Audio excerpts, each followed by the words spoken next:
0 +5 seconds. Normal. Superb liftoff of SSLV D3 EOS-08 mission.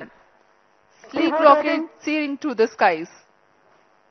आज ISRO EOS-08 पृथ्वी निरीक्षण उपग्रह प्रक्षेपित करणार आहे। पूर्वक उत्थापन SSLV D3 लॉन्च व्हीकल तर इमेजिंग सैटेलाइट सह और यह अपने उद्दिष्ट दिशा की ओर बढ़ चला है। हे उपग्रह सध्या अवकाशामध्ये झेपावताना दिसतायत। बेबी रॉकेटचं लॉन्चिंग सध्या इस्रो कडून सुरू आहे। पृथ्वी निरीक्षणाच्या संदर्भातली अत्यंत महत्त्वाची अशी माहिती या उपग्रहाच्या माध्यमातून आपल्याला मिळणार आहे। आणि याविषयी बोलूयात, मयुरेश प्रभुणे आपल्या सोबत आहेत। मयुरेश, एक महत्त्वाच्या उपग्रहाचं लॉन्चिंग सध्या केलं जात आहे, काय नेमकं वैशिष्ट्य आहे, काय काय पद्धतीची माहिती आपल्याला मिळणार आहे या उपग्रहामुळे? हे तंत्रज्ञानाचं एक नवीन सादरीकरण या लॉन्च मधून होत आहे। दोन्ही म्हणजे रॉकेट सुद्धा आणि सॅटेलाइट सुद्धा। हे जे SSLV रॉकेट आहे, स्मॉल सॅटेलाइट लॉन्च व्हेकल, म्हणजे लघु उपग्रह प्रक्षेपक असं आपण त्याला म्हणतो। साधारणतः 500 किलो पर्यंतचा उपग्रह अवकाशात वाहून नेण्याची त्याची क्षमता आहे आणि भारताचा सगळ्यात लहान रॉकेट आहे। आणि आता हे त्याचं तिसरी डेव्हलपमेंटल फ्लाईट आहे, म्हणजे तिसरी चाचणीची म्हणजे त्याची परीक्षा सुरू आहे। जर हे यशस्वी झालं तर हे रॉकेट आपल्या ताफ्यामध्ये दाखल होईल इस्रोच्या, की आपण हे रेग्युलर वापरू शकू। आणि लहान असल्यामुळे त्याच्यामधला उपग्रह सुद्धा लहान केलाय, म्हणजे नवीन तंत्रज्ञान केलं की त्या उपग्रहाकडून आपल्याला सुविधा तर सारखी मिळणार आहे, म्हणजे जशी इतर उपग्रहांप्रमाणे मिळते, पण त्याचा आकार खूप लहान केलेला आहे। त्यामुळे तो लहान करण्यासाठी त्याच्यामध्ये फ्लेक्झिबल स्वरूपाचे सोलार पॅनल्स वापरलेत, त्याचा PCB जो इलेक्ट्रॉनिक्सचा बोर्ड असतो तो लहान केलेला आहे, किंवा त्याचा अँटिना सुद्धा त्याच्यामध्ये नवीन तंत्रज्ञान वापरलंय।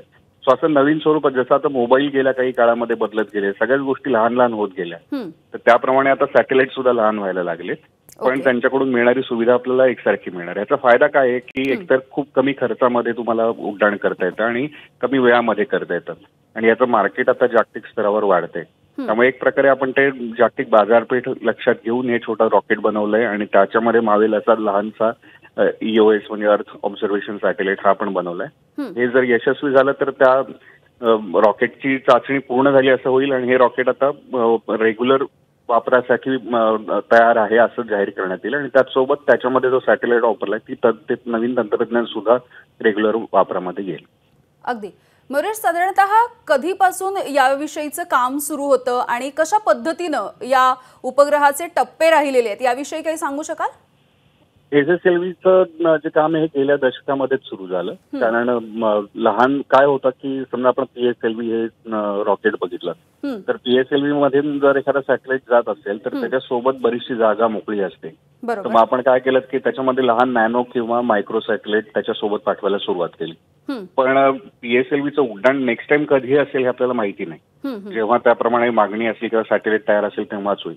तर तेव्हा सगळ्यांच्या म्हणजे इस्रोच्या असं डोक्यात आलं की आपण त्याच्यासाठी खास वेगळंच जर एखादं रॉकेट तयार केलं आणि जे व्यावसायिक स्वरूपामध्येच त्याचा वापर जास्तीत जास्त होऊ शकेल।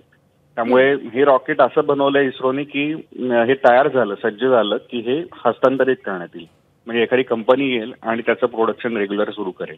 जसं SpaceXच्या बाबतीत झालं की SpaceX हे अमेरिकेमधली कंपनी आहे आणि त्यांनी एक रॉकेट बनवलं किंवा अवकाशकोपी बनवली, पण ते बनवण्यासाठी नासानी त्यांना मदत केली। तर त्याच पद्धतीने हे रॉकेट त्या व्यावसायिक स्वरूपात साठी बनवलंय आणि हे सोपं रॉकेट आहे, म्हणजे त्यातल्या त्यात इतर रॉकेटच्या तुलनेमध्ये, कारण याचे 3 टप्पे आहेत आणि तिन्हीमध्ये घन इंधन वापरलंय की जे तुम्हाला सहजतेने इतर ठिकाणी वाहून नेलं जाऊ शकतं, की त्याचे पार्ट्स अगदी एका आठवड्यामध्ये तुम्ही लॉन्च आता ठरवलं आणि एका आठवड्यात तुम्ही लॉन्च करू शकता, अशा पद्धतीने त्याचे पार्ट जोडले जाऊ शकतात।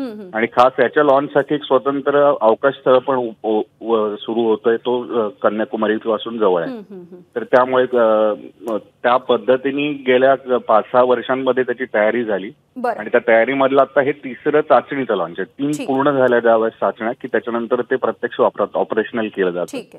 आजची चाचणी त्याच्यासाठी महत्वाची आहे की हे त्याला क्लिअरन्स मिळणं हे आवश्यक आहे त्याच्यासाठी। अगदी खूप खूप धन्यवाद मयुरेश, ही सगळी सविस्तर माहिती दिली यासाठी। ABP माझा, उघडा डोळे बघा नीट।